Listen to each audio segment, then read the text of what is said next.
오늘 2부 예배 나오신 여러분들에게 성령 안에서 평안해서 든든하게 서가는 여러분 개인과 가정과 또 우리 교회가 되기를 예수님의 이름으로 축복합니다. 오늘은 복 있는 사람 이런 제목의 말씀을 생각해 보면서 함께 은혜를 나누겠습니다. 오늘부터 진정한 복이 무엇인가? 진짜 하나님이 말씀하시는 복이 무엇인가? 이런 것을 생각해 보면서 함께 은혜를 나누겠습니다. 우리 기독교는 축복의 종교입니다. 축복의 종교. 에베소 1장 3절 이하에 보면 하나님은 복을 주시기 위해서 창세전에 우리를 선택했다. 그렇게 말씀하고 있습니다. 하나님은 지금도 복을 주시기를 기뻐하시고 앞으로도 복을 주실 줄로 믿습니다. 믿음대로 될지어다. 마태복음 5장에서 7장까지는 예수님의 유명한 이런 산상설교가 기록되어 있습니다. 예수님은 산상설교를 시작하기 전에 이렇게 축복의 말씀을 하셨습니다. 오늘 이 산상설교 서론과 같은 말씀입니다. 산상설교 전체 내용을 보면 심령이 가난한 자는 복이 있나니, 애통하는 자는 복이 있나니, 온유한 자는 복이 있나니, 의에 줄이고 목마른 자는 복이 있나니. 그래서 계속해서 8번을 반복해서 이 복 있는 사람에 대해서 언급을 하고 있습니다. 그래서 우리는 이 본문을 뭐라고 말하는가 하면 뭐라고 말하죠? 팔복이라고 말해요. 팔복. 지금도 이스라엘 성지순례 가면 갈릴리 바다 북쪽으로 가면 예수님이 이 산에서 제자들을 불러 모아놓고 거기서 팔복의 말씀을 전하는 그 전했던 그 현장에 팔복교회가 지금 거기에 세워져 있어요. 기념하는 교회죠. 그래서 이 팔복의 말씀을 들을 때 우리는 무엇보다도 먼저 깨달아야 할 것이 있어요. 알아야 할 것이 이해를 해야 돼요. 어떤 내용을 이해해야 되는가? 예수님께서 말씀하신 복의 개념은 우리가 흔히들 세상에서 말하고 있는 복의 개념과 전혀 다르다는 거예요. 우리가 생각하고 있는 그 세상적인 복의 개념하고 달라요. 예수님은 공생애를 시작하기 전에 40일 동안 금식기도 하셨어요. 40일 동안 금식기도 하고 난 이후에 광야에서 시험을 받으셨습니다. 우리 지난번에 주일날 살펴보았죠. 그 시험들이 뭐였어요? 돌을 떡으로 만들어라. 이 돌덩이를 떡덩이로 만들어라. 이 말은 물질적인 풍요예요. 성전 꼭대기에 뛰어내려 능력을 보이라. 이건 뭐예요? 명예와 인기예요. 과시하는 거예요. 그리고 세상의 모든 영광을 주겠다. 그건 권력과 영광이에요. 이런 것들을 통해서 예수님을 시험했습니다. 이건 뭐예요? 세상에서 흔히 복이라고 말하는 내용들이에요. 돈과 명예와 권력 뭐 이런 거예요. 세상적인 성공. 하지만 예수님은 이 모든 것들을 단호히 거절하셨어요. 왜일까요? 그것은 이러한 것들이 진정한 복이 아니기 때문에. 진정한 복은 하나님과 함께하는 삶이 진정한 복이라는 사실을 믿으시기를 바랍니다. 이거는 세상적인 성공이나 풍요와는 전혀 달라요. 오늘 이 말씀을 좀 더 구체적으로 살펴보면 먼저 생각해 볼 것은 복에 대한 올바른 이해예요. 축복의 개념, 복의 개념이 뭔가? 히브리인의 복의 개념과 또 헬라인들의 복의 개념은 달라요. 우리는 히브리적 사고를 해야 되고 헬라적 사고는 일반적인 그 세상의 사고방식이에요. 그래서 이 헬라 사람들은 복을 생각할 때 세상에 살면서 얻을 수 있는 그런 것을 생각하지만은 히브리인들은요 지극히 신적인 사람들이기 때문에 의미적으로 세상을 살아가요. 그래서 구약 이스라엘 백성들 히브리인들의 복 개념은 조선시대 사대부들의 대쪽 같은 그런 자부심과 비슷한 개념이에요. 그래서 히브리인의 복은 세상에서 잘 먹고 잘 사는 것이 아니고 하나님과 영원히 함께 거하는 것이 축복이라는 거예요. 이 에덴 동산에서 하나님과 동행했던 개념이에요. 여러분, 사람이 하나님과 함께 거하기 위해서 가장 필요한 것이 뭔가 하면 죄 문제, 죄를 제거해야 돼요. 죄가 있으면 하나님께 가까이 갈 수 없다는 것입니다. 그래서 성전의 가장 중요한 기능은 바로 속죄의 기능이에요. 그래서 5대 제사가 나오잖아요. 그래서 죄가 있으면 하나님의 존전에 인간이 설 수가 없다는 것입니다. 그래서 히브리인들은 죄를 짓는 것을 매우 비통하게 여겼습니다. 그래서 제사를 뜻하는 고르반 이 말은 가깝다는 의미예요. 그 의미의 카로브에서 파생된 말인데, 히브리인들은요 복잡하게 붐비는 곳에서 그 아이가 아빠의 손을 놓지 않으려고 애쓰는 아이처럼 하나님과 동행하려고 노력했다는 것입니다. 복잡하게 붐비는 그런 상황 속에서 아이가 아빠의 손을 꼭 붙잡고 있으면 아무리 붐벼도 이 아이의 입장은요 두려움도 없고 불안함도 없는 거예요. 왜? 아빠의 손을 붙들고 있기 때문에. 그래서 그런 아이처럼 그 이스라엘 백성들은 하나님과 동행하기 위해서 노력한 것입니다. 히브리인이 생각하는 복이라는 것은 그러므로 세상에서 잘 먹고 잘 사는 것만이 아니라 하나님과 함께 거하는 것입니다. 여러분, 이는 세상적인 복인 물질적 풍요나 세상적인 성공과는 근본적으로 다른 개념입니다. 그래서 다윗은 복 있는 사람은 뭐예요? 하나님의 율법을 주야로 묵상하는 자라고 그렇게 고백한 것입니다. 우리가 시편을 보면 1편에서 150편까지 되어 있는데 시편 1편은 전체의 시편을 여는 그런 서론과 같아요. 그래서 진정한 복이 뭔가? 우리가 잘 알고 있는 시편 1편 말씀 1편 1절에서 2절 말씀에 보니까 진정한 복이 뭔가 하는 것을 정확하게 말씀하고 있지 않습니까? 우리 같이 한번 읽어보겠습니다. 시작.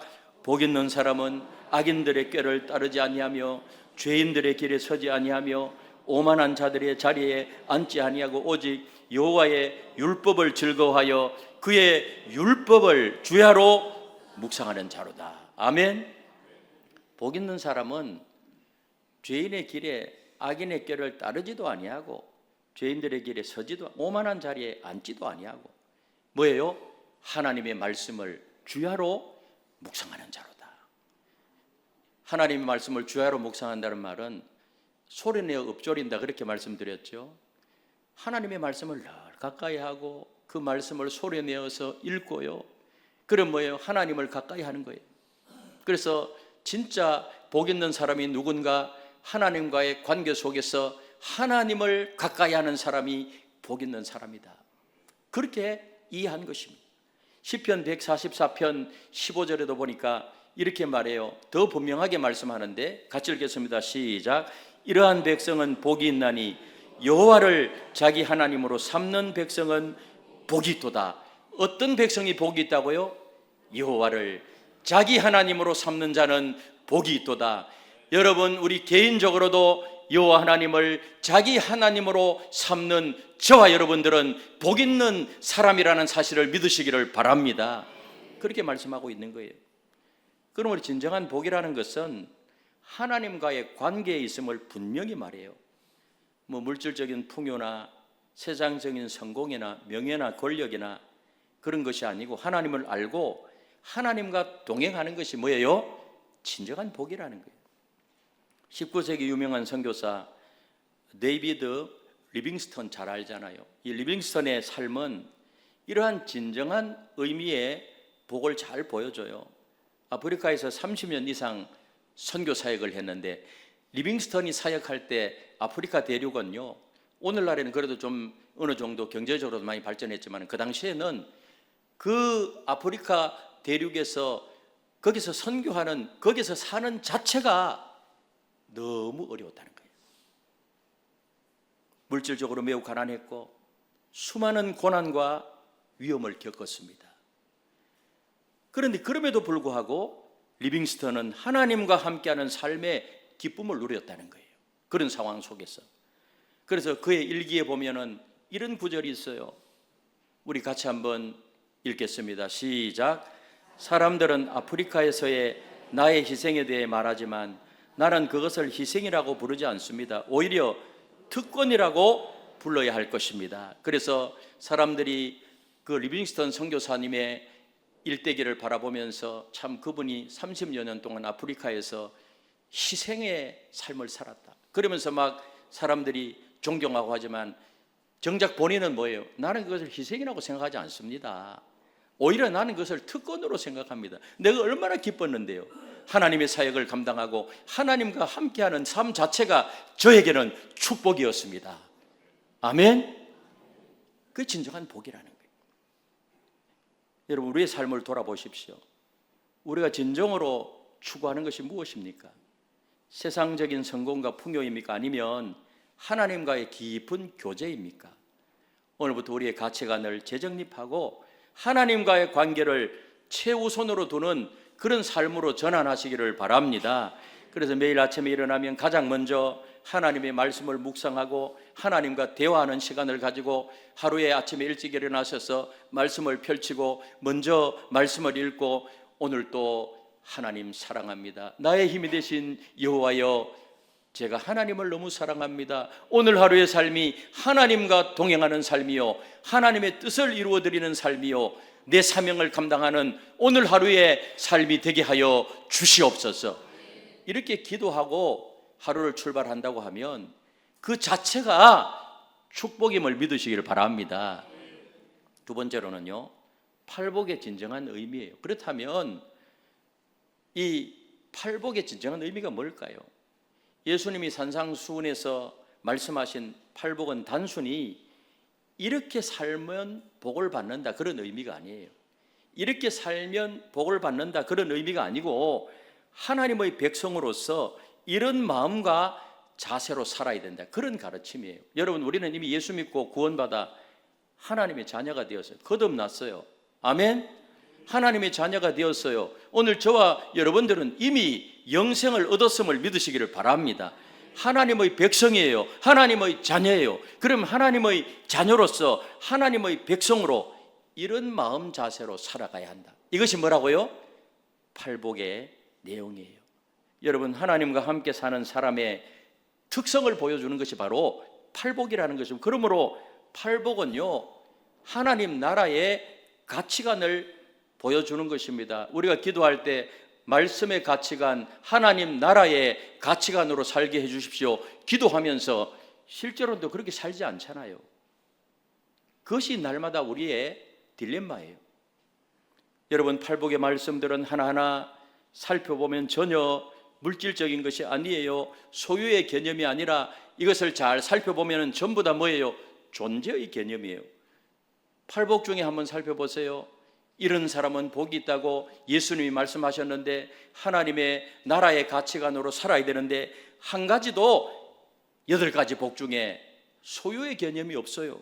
심령이 가난한 자, 애통하는 자, 온유한 자, 의에 줄이고 목마른 자, 긍휼히 여기는 자, 마음이 청결한 자, 화평하게 하는 자, 의를 위하여 핍박받는 자, 전부 뭐예요? 내면적인 거예요.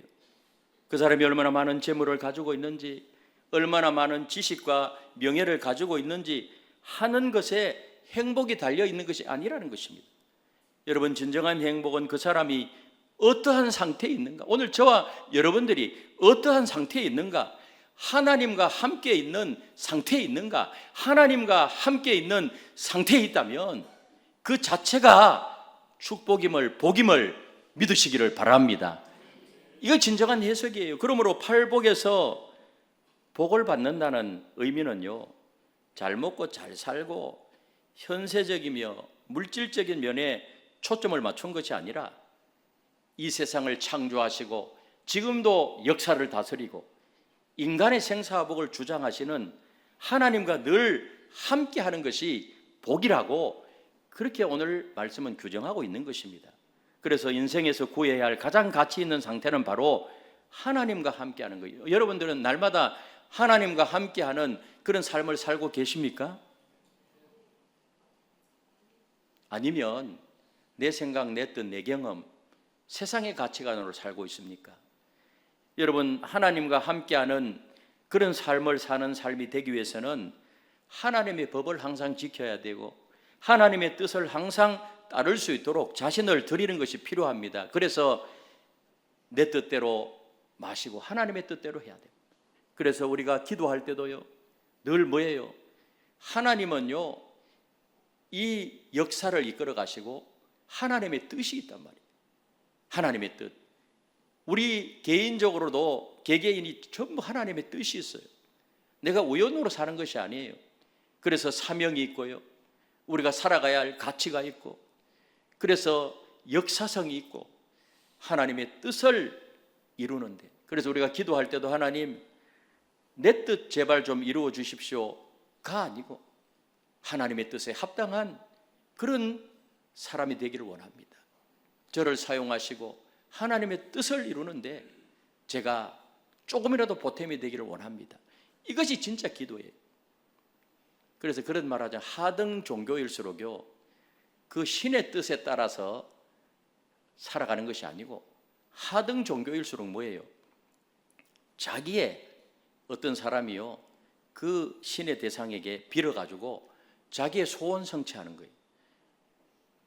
여러분, 구설할 때요, 그 굿하는 귀신의 뜻에 따라서 그 뜻에 살아가겠습니다 이렇게 해가지고 굿하는 사람 봤어요? 전부 다 자기 소원 성취. 요즘도 굿 한번 제대로 하려면 한 2천만 원 든대요, 한 판 하는데.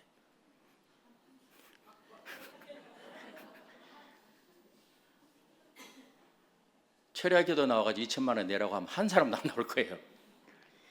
그 신이 뭐 진짜 그걸 뭐 이루어 줍니까? 하등 종교일수록 그렇다는 거예요. 그런데 하나님은 세상을 창조하시고 역사의 운행을 주장하시고 하나님 나라를 이 땅에 건설하시고, 그 하나님의 뜻이 있는 거예요. 그 뜻에 맞추어 살고 하나님과 함께하는 그 삶이 복 있는 삶이라니까요. 아멘. 그렇게 하면 하나님께서 분복으로 또 하나님이 우리에게 더하여 주시는 것들이 있단 말이에요. 일반적으로 사람들은 세상에서 부를 많이 소유하면 행복할 것이라고 생각해요. 그런데 행복은 반드시 부를 통해서 오는 것이 아니에요. 텍사스의 한 백만장자가 이렇게 말했어요. 백만장자 되고 싶죠. 아무리 되고 싶다고 해도 그게 마음대로 되는 게 아니에요. 자, 이렇게 말했어요. 자, 같이 읽겠습니다. 시작.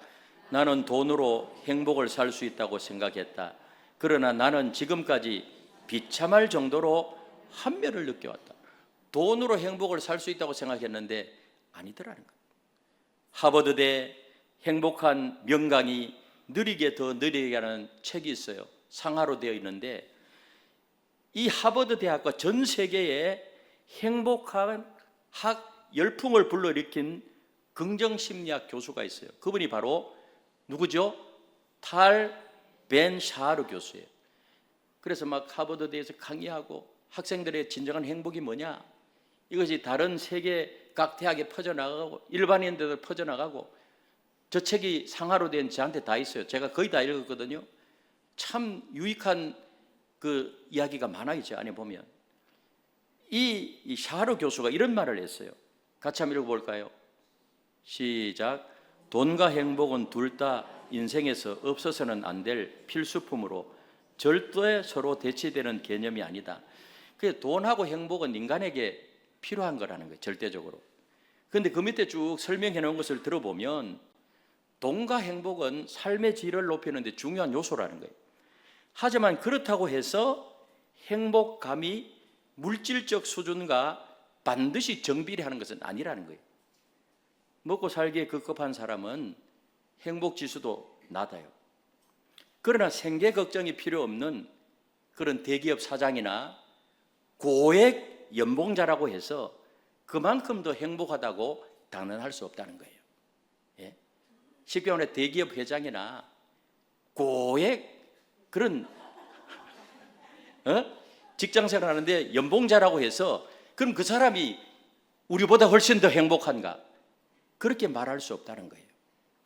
실제로 행복지수가 가장 높은 계층은요, 이거는 조사했어요.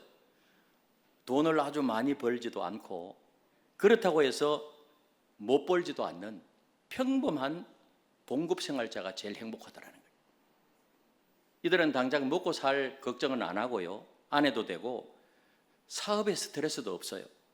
자기 가정을 어느 정도 지키고 또 맡은 일을 감당하고 또 여가 시간을 이용해서 취미 생활도 해요. 평범한 사람들, 이 사람들이 제일 행복 지수가 높더라는 거예요. 자, 그렇다면 여기 고액 연봉자 손들어 보세요. 예? 없잖아요. 오늘 점심 드실 거 없는 분 손들어 보세요. 없잖아요. 그럼 여기에 모인 우리 모두가 평범한 분들이에요. 그러면은 이 통계적으로 이거는 일반 과학적인 그 사회과학적인 접근을 한 거거든요. 그럼 오늘 여러분들이 제일 행복한 사람들이라. 아멘 소리가 좀 더 커야 되는데. 예? 40여 개국에서 국가당 1000명을 대상으로 재산과 생활 만족도 사이에 상관관계를 연구 조사했어요. 연구 결과 어떻게 나와 있는가 하면은 저 책에 나와 있는 게 느리게 더 느리게 책에 나와 있는 내용들이에요. 연구 결과는 국민 총생산 8,000달러를 넘어서면 그 후로는 재산이 증가해도 생활 만족도가 지속적으로 높지 않음으로 나왔어요. 일단 먹고 사는 문제가 해결되고 나면 수입이 아무리 늘어나도 그로 인해서 행복감이 커지지 않는다는 거예요. 그러니까 국민소득이 8,000달러 이하가 되면 국민 전체가 개인적으로 못 살기 때문에 생활 만족도가 낮아요. 근데 그 이상이 되면 막 올라간다고 해서 더 행복하냐? 그렇지 않다라는 거예요. 그래서 평범한 사람이 행복하다는 건데, 자, 그럼 우리나라 한번 보세요. 지금 국민소득 35,000불이거든요. 그 10,000불 받을 때보다 지금 35,000불 국민소득, 나라 전체가 잘 사는데 그때보다 지금이 훨씬 더 행복하십니까? 근데 어떤 분들 이야기 들어보면, 야, 옛날에 그때 가족들 오손도손 모여가지고 사랑하고 그렇게 감자 삶아 먹고 맛있게 그 감자찌개 만들어 먹고 그때가 참 행복했다, 이렇게 말하는 사람들이요 많아요. 고액 연봉을 받는 사람들이 오히려 스스로 불행하다고 느끼는 경우가 더 많대요. 또 어떤 사람은요 명성을 통해서 행복을 찾으려고 애를 씁니다. 그러나 그 명성이요 행복을 보장해 주지 못해요. 18세기 유럽에서 가장 유명한 인사 중에 이 볼테르라고 하는 철학자 아시죠? 볼테르, 우리 일반 그 역사책에 또 철학책에 많이 나오는 사람 중에 하나인데, 그 프랑스의 유명한 불신자예요. 이 볼테르는 그가 죽음을 앞두고 의사에게 이렇게 부르짖었대요. 의사 앞에서. 같이 한번 읽어보겠습니다. 시작. 나는 하나님과 사람들에게 버림을 받았어. 당신이 나를 6개월만 더 살게 해줄 수 있다면 내가 가지고 있는 것의 반이라도 당신에게 주겠어. 좀 살아있을 때 그렇게 살아야지. 예. 나눔이 중요하다는 거예요. 옛날 로마 황제 중에 세베루스라는 사람이 있습니다. 그런데 신분이 좀 비천한 신분에서 태어났습니다. 그런데 세계 최대의 국가인 이분이 로마 황제가 된 거예요. 로마 황제. 당시에 로마 황제는요 신적인 인물, 신적인 인물. 권력과 부와 명예와 모든 것을 한 손에 걸머진 사람이 누군가 하면 로마 황제예요. 근데 이분이 어떻게 말했는가 하면 같이 한번 읽어보겠습니다. 시작. 내가 모든 조건 속을 다 지나보았지만은 아직도 나는 완전한 만족을 찾지 못. 아니 로마 황제가 되어가지고 모든 걸 다 걸머진 사람이 아직도 나는 완전한 만족을 찾지 못했다, 아직도 만족하지 못했다고 하면 도대체 어떻게 하란 말이에요? 예?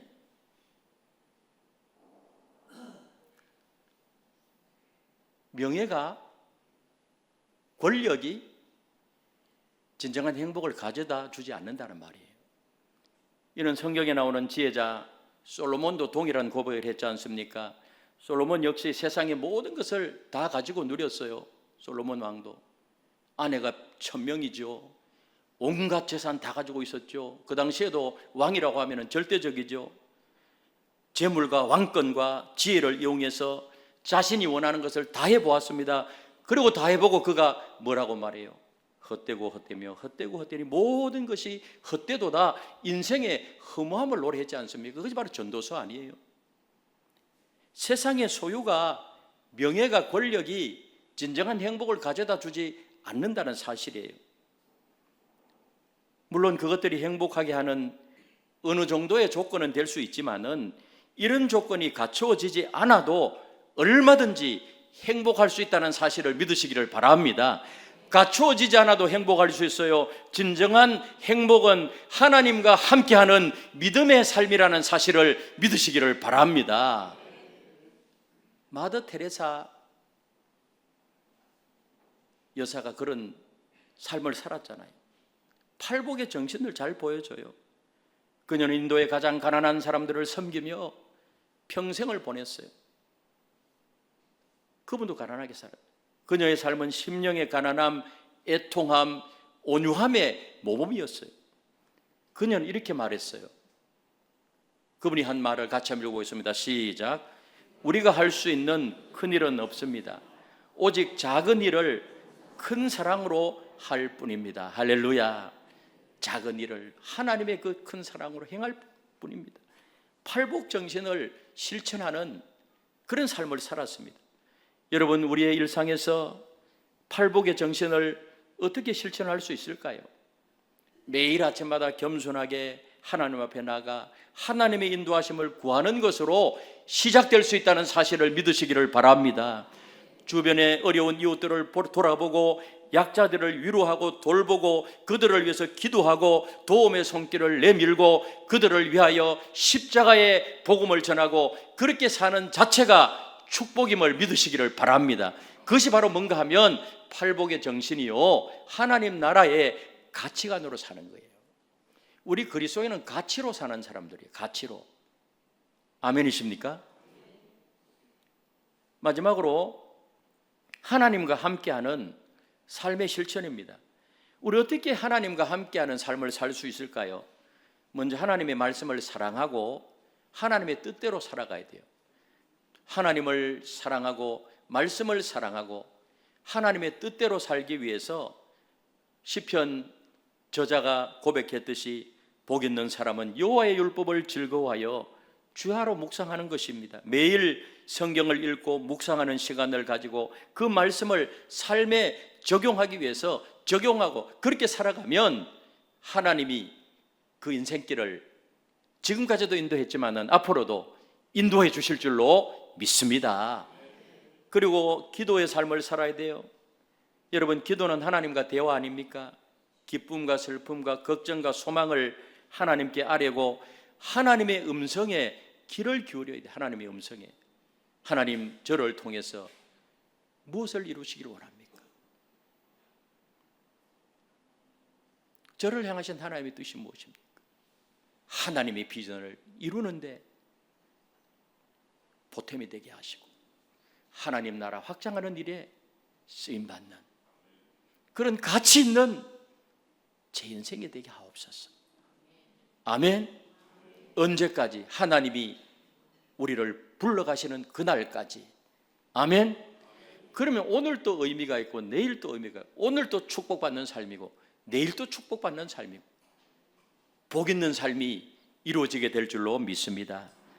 그리고 우리 주변 사람들에게 그리스도의 사랑을 보여주어야 됩니다.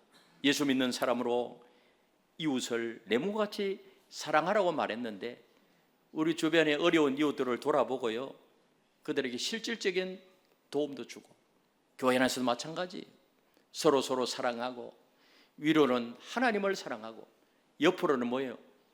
이웃들을 사랑하고 서로 나누고 서로 평화하고 그게 얼마나 이 예수님이 말씀하시는 그 팔복의 내용을 실천하는 삶인지 몰라요. 여러분, 하박국 선지자가 극심한 고난 중에서 고백한 내용 알죠? 하박국 선지자의 고백이 사실은 팔복의 내용하고 같아요. 하박국 선지자가 무엇이라고 고백했습니까? 하박국 3장 17절 18절에 보니 이렇게 고백했습니다. 우리 같이 한번 읽어보도록 하겠습니다. 시작. 비록 무화과 나무가 무성하지 못하며 포도나무에 열매가 없으며 감람나무에 소출이 없으며 밭에 먹을 것이 없으며 우리의 양이 없으며 외양간에 소가 없을지라도 나는 여호와로 말미암아 즐거워하며 나의 구원의 하나님으로 말미암아 기뻐하리로다. 할렐루야. 어려운 상황 속에서 무화과나무가 무성하지 못하고 포도나무의 열매, 감람나무 소출, 밭에 먹을 것도 없고 양이 없고 뭐 이렇게 없을지라도 나는 여호와 하나님으로 인하여 즐거워하고 나의 구원의 하나님으로 인하여 기뻐하리로다. 아멘. 여러분, 이거는 물질적인 풍요와 명예나 성공이 없더라도 하나님이 함께 하신다면 그것이 바로 복입니다. 이런 고백인 것이에요. 아멘. 여러분의 삶의 현장에서 하나님과 동행하는 구체적인 그런 방법을 찾아보시고 오늘도 하나님과 동행하고, 아멘. 그러기 위해서 예배 드리잖아요. 여러분, 우리 예배를 왜 드려요? 이 시간은 하나님이 함께 하시는 시간이에요. 아멘이십니까? 이 자리에 앉아 있는 자체가 축복이란 말이에요. 우리 옆에 있는 분들하고 인사해. 당신은 복덩어리입니다. 복 있는 사람입니다. 그런데 사탄 마귀는요, 그런 복을 빼앗아가기 위해서 계속해서 비교하게 만드는 거예요. 비교. 절대로 비교하면 안 돼요. 그거는 사탄이 좋아하는 거예요. 나는 나로서의 그런 인생이 있고요, 가치가 있고 절대 가치가 있는 나로서 하나님과의 관계 속에서, 예? 비교하면 부러워지고 나는 초라해지는 거예요. 그 누가 제일 좋아하겠어요? 예? 사탄이 제일 좋아해요. 예? 저는 수영로 교회 하나도 부럽지 않습니다. 예? 서울 사랑의 교회 하나도 안 부러워요. 나는 하나님 교회가 최고로 좋아요. 아니, 진짜라니까. 예? 저는 다른 여자보다도 우리 아내가 최고로 좋아요. 비교 안 해요. 비교 안 해. 물론 뭐 TV에 이쁜 여자 나오면 아 예쁘다 이 말은 할 수 있지만 그걸로 끝인 거예요. 우리 남자 우리 성도님들, 예? TV에 제일 예쁜 여자가 누구야? 예?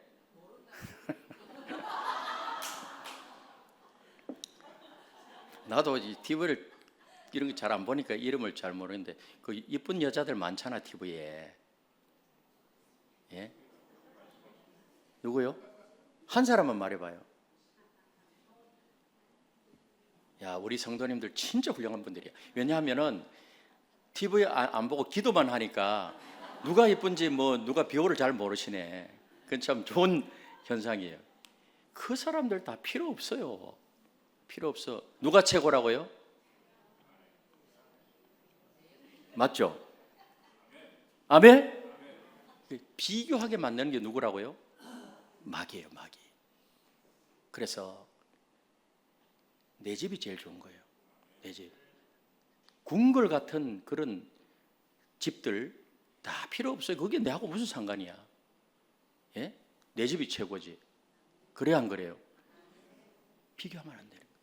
하나님과 함께하고 하나님과 동행하고 오늘 여기 말씀대로 이 마음의 문제.